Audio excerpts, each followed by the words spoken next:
Assalamualaikum warahmatullahi wabarakatuh. Apa kabar untuk seluruh pemirsa video saya dari Sabang sampai Merauke? Semoga selalu diberi keberkahan, rahmat, dimudahkan segala urusannya, dimudahkan rizkinya, selalu diberi hidayah oleh Allah Subhanahu wa Ta'ala untuk orang-orang yang belum mendapatkannya.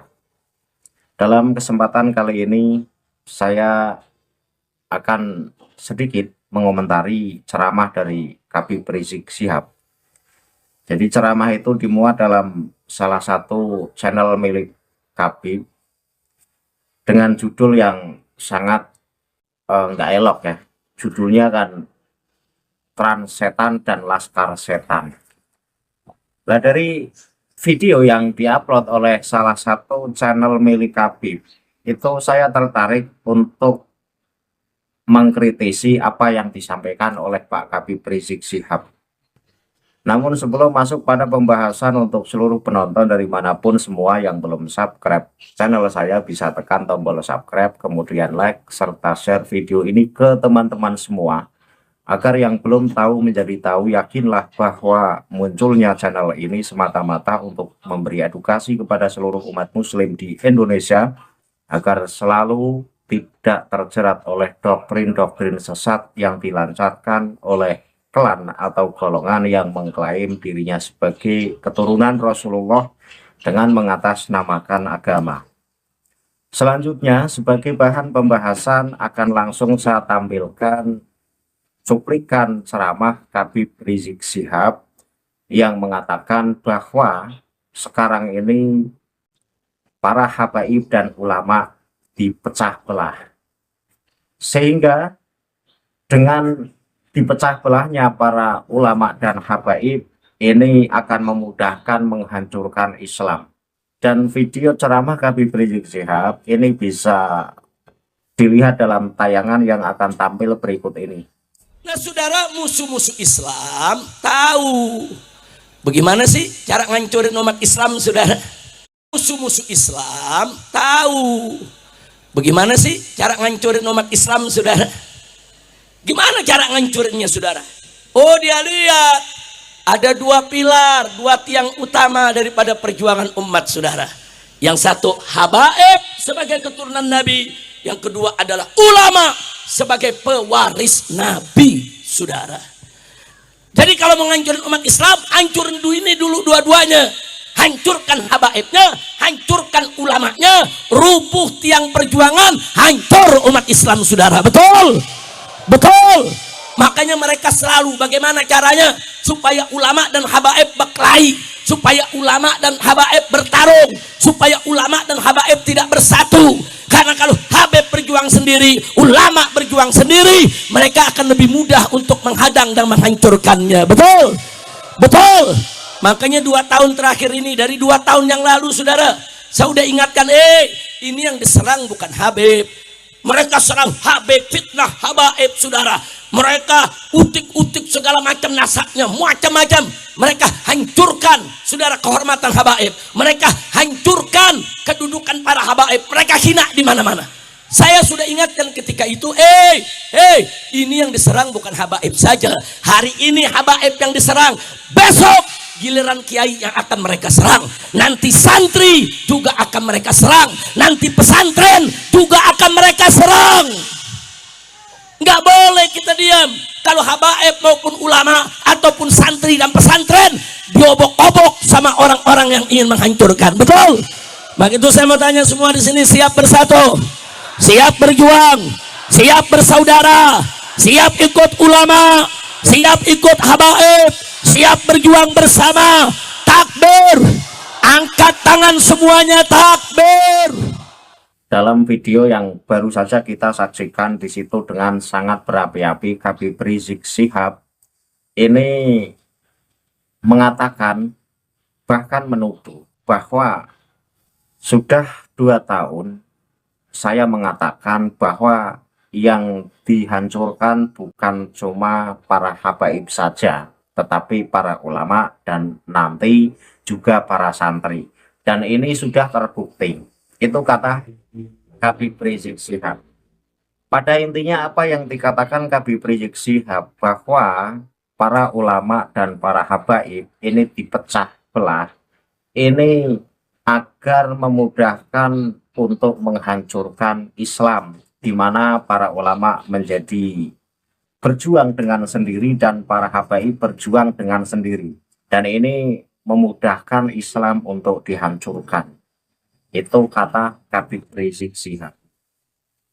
Sebenarnya tuduhan Habib Rizik Syihab kepada golongan atau orang yang disebut sebagai memecah belah ulama, yang disebut sebagai menghancurkan para habaib, bahkan mengusik nasab habaib, ini tidaklah benar. Tidak ada yang memusuhi para habib di Indonesia, itu tidak ada. Yang ada hanyalah tesis Kiai Haji Imaduddin Usman Al-Bantani ini meneliti keabsahan nasab Ba'alawi yang seringkali mengaku, yang seringkali gembar-gembor bahwa mereka adalah keturunan Rasulullah. Kemudian setelah dikaji kitab-kitab Ba'alawi, ditemukanlah bahwa pengakuan-pengakuan bahwa mereka adalah keturunan Rasulullah ini sudah berjalan sejak lama. Bahkan mereka mengaku sebagai keturunan Rasulullah tersoheh di dunia. Dan dari pengakuan yang fantastis ini tentu membuat para mukimat ini tambah getol dalam meneliti seberapa jauh nasab Ba'alawi. Ternyata setelah diteliti, nasab Ba'alawi boro-boro cucu Rasul, Arab saja bukan. Dan kitab-kitab Ba'alawi ini ajaran-ajarannya banyak yang menyimpang dari akidah Islam. Sehingga ketika dikatakan oleh Habib Rizik, orang yang disebut sebagai memusuhi golongan Habib ini tidaklah benar. Tidak ada yang memusuhi golongan Habib. Hanya saja dipertanyakan nasab Habib Ba'alawi yang seringkali dalam berbagai ceramah, dalam pengakuannya mereka mengaku sebagai dzurriyyah Rasulullah. Kemudian menakut-nakuti para muslim pribumi agar selalu tunduk dan hormat kepada keturunan Rasulullah. Sebab kalau muslim pribumi ini tidak tunduk dan hormat kepada keturunan Rasulullah, maka Rasulullah marah, maka Rasulullah murka. Itu berdasarkan kitab-kitab Ba'alawi. Sehingga ketika ditemukan bahwa nasab Ba'alawi ini boro-boro keturunan Rasulullah, Arab saja bukan, dan kemudian kitab-kitab Ba'alawi ini juga seringkali mendoktrin para pembacanya, ini menjadikan satu keyakinan yang begitu mantap bahwa nasab Ba'alawi ini tidak ada kaitannya dengan nasab Rasulullah. Ba'alawi ya Ba'alawi, keturunan Rasulullah ya keturunan Rasulullah. Sehingga ketika para kabib-kabib Ba'alawi yang ada di Indonesia khususnya terus-terusan gembar-gembor dan mengaku sebagai dzurriyyah Rasulullah, ini salah total. Itu hanya sebatas pengakuan semata. Dan hasil tes DNA ini menunjukkan bahwa mereka bukan keturunan Rasulullah, Arab saja bukan. Dan di situ Rizik Syihab ini mengait-ngaitkan kejadian tayangan Trans 7 dengan polemik nasab, seakan-akan bahwa aktor dibalik runtuhnya nasab Ba'alawi dan penghinaan serta pelecehan kiai pribumi yang ditayangkan oleh TV Trans 7 ini adalah diperankan oleh satu aktor. Itu adalah sebuah tuduhan, itu adalah sebuah framing.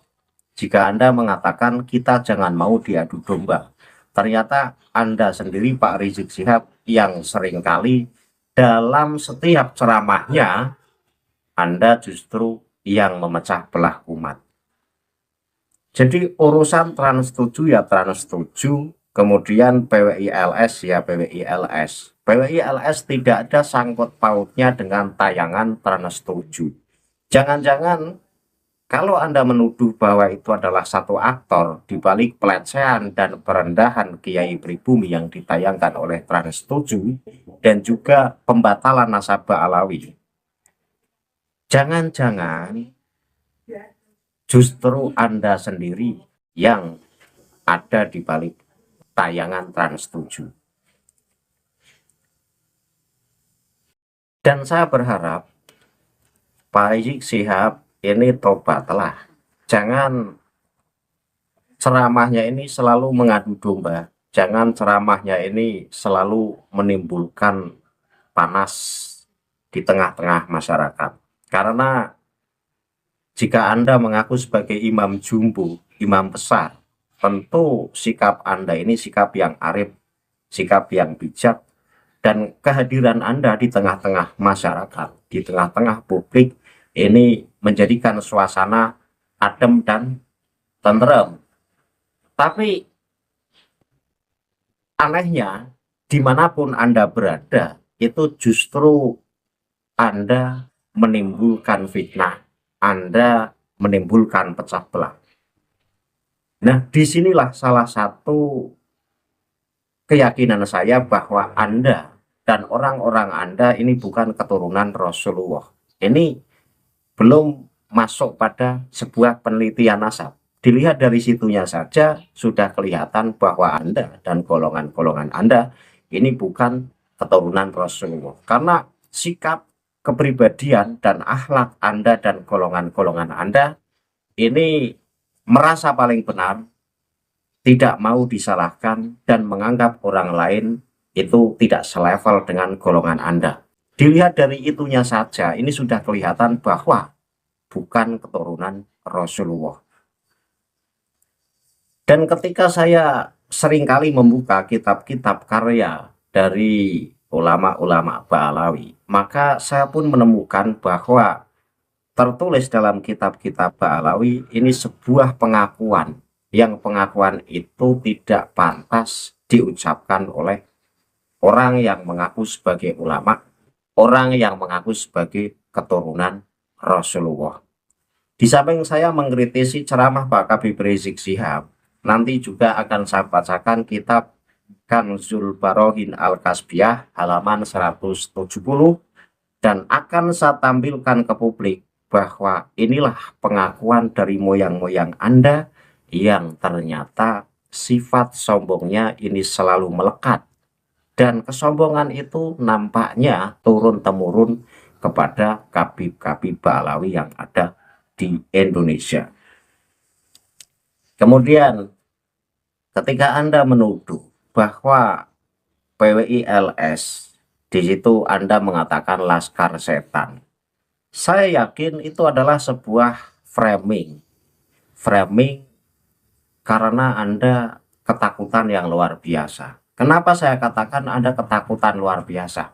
Karena PWI-LS ini adalah organisasi yang lahir belum lama, tetapi dari seluruh penjuru Indonesia ini langsung banyak yang bergabung ke organisasi PWI-LS. Sehingga walaupun PWI-LS ini organisasi yang umurnya bisa dikatakan seumur jagung, tetapi sudah menjadi sebuah organisasi yang besar. Nah, ketika PWI-LS sudah menjadi organisasi yang besar, maka Anda dan orang-orang Anda ini punya rasa ketakutan dan kekhawatiran yang tak terbendung. Dari itu semua, sehingga Anda mencoba memframing dengan segala cara, mengolok-ngolok PWI-LS, mengatakan PWI-LS iblis, mengatakan PWI-LS PKI, bahkan mengatakan PWI-LS setan.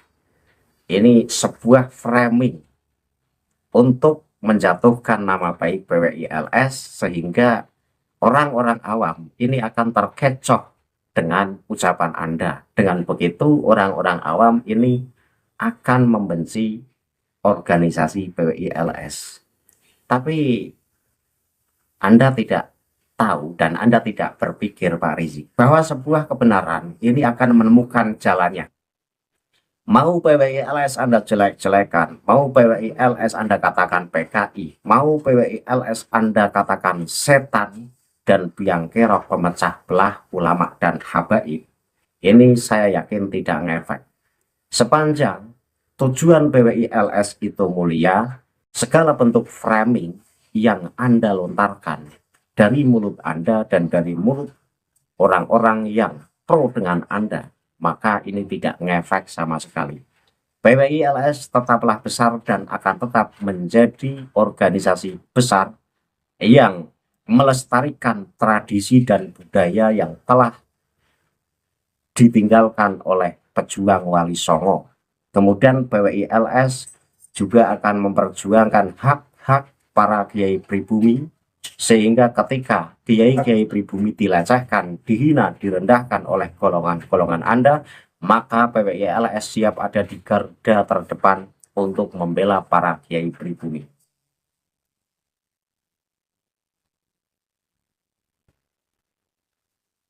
Dan selanjutnya, untuk menunjukkan kepada publik bahwa ajaran-ajaran kitab Ba'alawi ini ajaran yang sombong, saya bacakan kitab Kanzul Barohin halaman 170.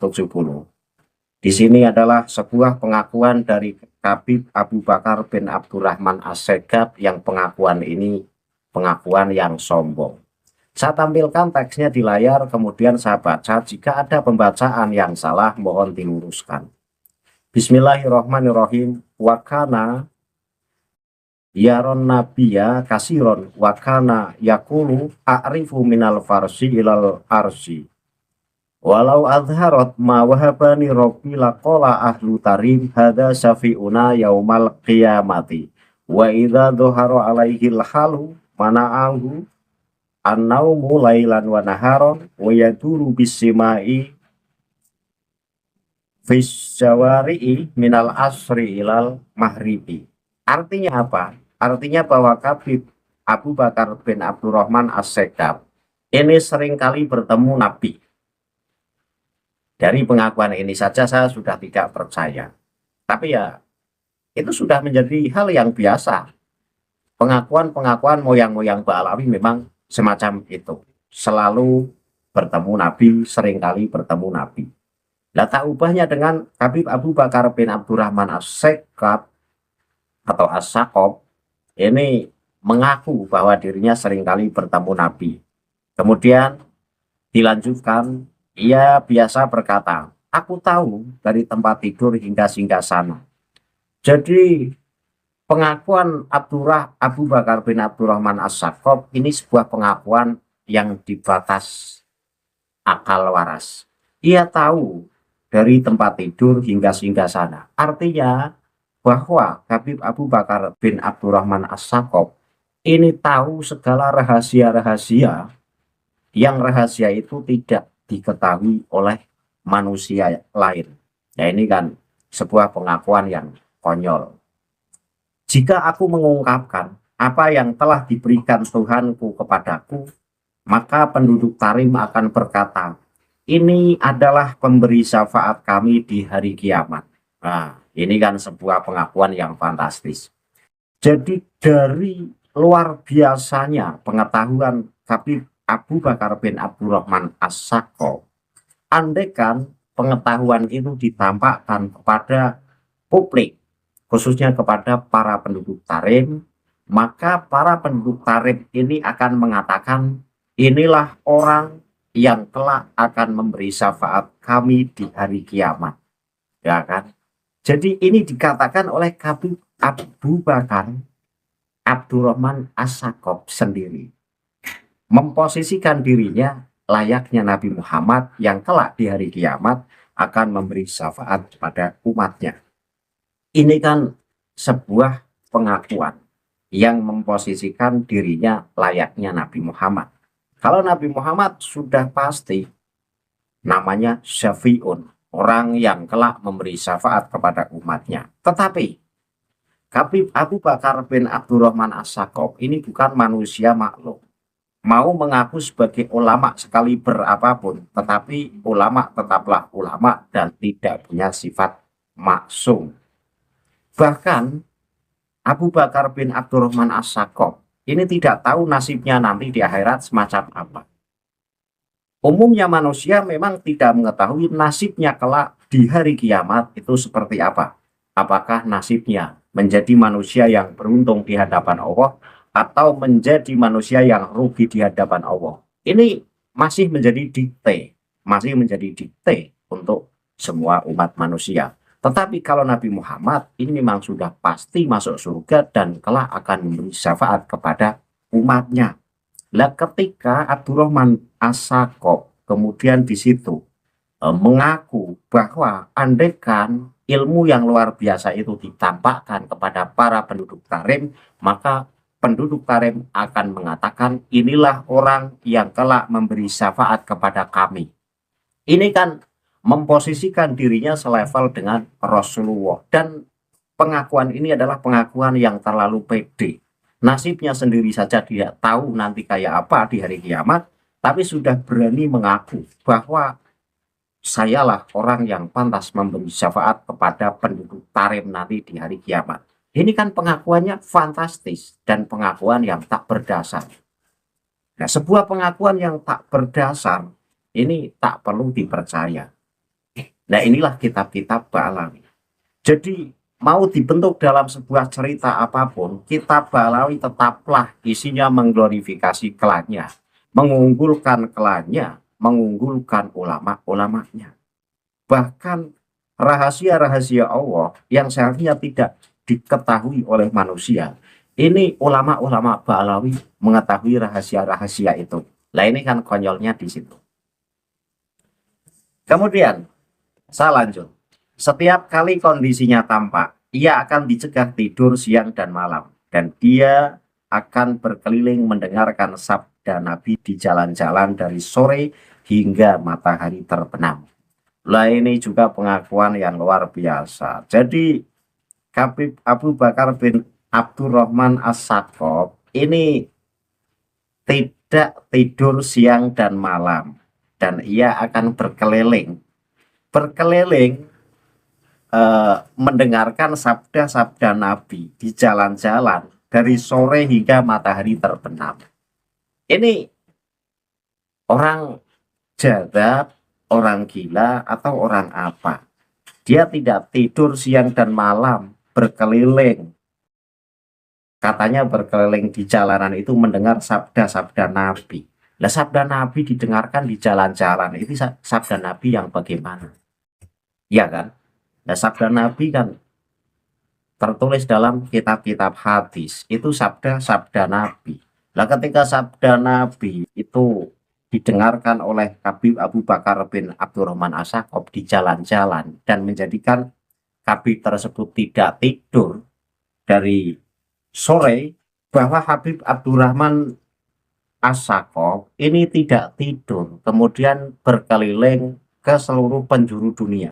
Jadi Fisyawari iminal asri ilal maghribi, ini berkeliling ke seluruh penjuru dunia, ya, mendengarkan sabda-sabda Rasulullah di jalanan. Ini artinya berarti Fisyawari iminal asri ilal maghrib, itu Habib Abu Bakar bin Abdurrahman As-Sakop ini tidak tidur, kemudian berkeliling mengelilingi penjuru dunia mendengarkan sabda-sabda Rasulullah di jalanan. Nah, ini sebuah pengakuan yang tidak masuk nalar menurut saya. Orang tidak pernah tidur, hidup di jalanan. Bagaimana tanggung jawab sebagai seorang pemegang tanggung jawab di keluarga? Ini kan konyol lah. Pengakuan ini pengakuan yang konyol. Nah, dari apa yang tertulis dalam kitab-kitab Ba'alawi yang isinya gedebrus, isinya sombong, isinya yang mengglorifikasi, ini tak ubahnya kabib-kabib Ba'alawi yang ada di Indonesia. Ngaku paling cucu Rasul, ngaku nasabnya paling sokeh di dunia, dan tidak mau disalahkan, ngakunya paling benar. Masa iya sih yang semacam itu disebut cucu Rasul? Masa iya sih yang seperti itu katanya cucu Rasul tersohek di dunia? Akal yang waras ini akan sadar dan akan berpikir bahwa itu adalah pembohong, bukan keturunan Rasulullah. Keturunan Rasulullah mulutnya tidak kotor. Keturunan Rasulullah mulutnya terjaga. Setiap yang keluar dari mulut keturunan Rasulullah adalah kata mutiara dan hikmah yang bermanfaat kepada setiap yang mendengarnya. Ketika orang yang mengaku sebagai keturunan Rasulullah, dari mulutnya lahir kata-kata kotor seperti trans setan, kemudian laskar setan, masa iya sih yang semacam itu keturunan Rasulullah? Ayo, pribumi sadar bareng-bareng, pakai akal warasnya bareng-bareng. Jika para kabib mengatakan berjuang, ya saya setuju. Para kabib berjuang untuk nasibnya sendiri. Para kabib berjuang untuk golongannya sendiri. Beda dengan perjuangan ulama pribumi. Ini perjuangannya untuk seluruh umat. Beda dengan Kabib Balawi yang berjuang untuk perutnya sendiri. Cucu Rasul kok ceramah tarifnya gede amat. Cucu Rasul kok ceramah matok. Cucu Rasul dari Hong Kong. Sudah gitu ngaku-ngaku paling berjuang. Sudah gitu ngaku paling berjasa di negara Indonesia. Akal waras ya nolak. Akal cerdas ya nolak. Nah, dari sebuah pembuktian, baik pembuktian kajian nasab, baik pembuktian kajian ilmu genetik, baik kajian sejarah, dan baik kajian-kajian melalui kitab-kitab moyang Balawi, dan satu lagi kajian fakta tentang perilaku-perilaku Kabib Balawi di Indonesia yang mulutnya kotor, suka mencaci, suka memaki, suka mengadu domba. Masihkah kita akan berhusnudon bahwa mereka adalah keturunan Rasulullah? Semua ini saya serahkan kepada penonton masing-masing. Untuk akal yang waras, untuk akal yang cerdas, tentu menolak itu dikatakan sebagai cucu Rasul tersohek di dunia.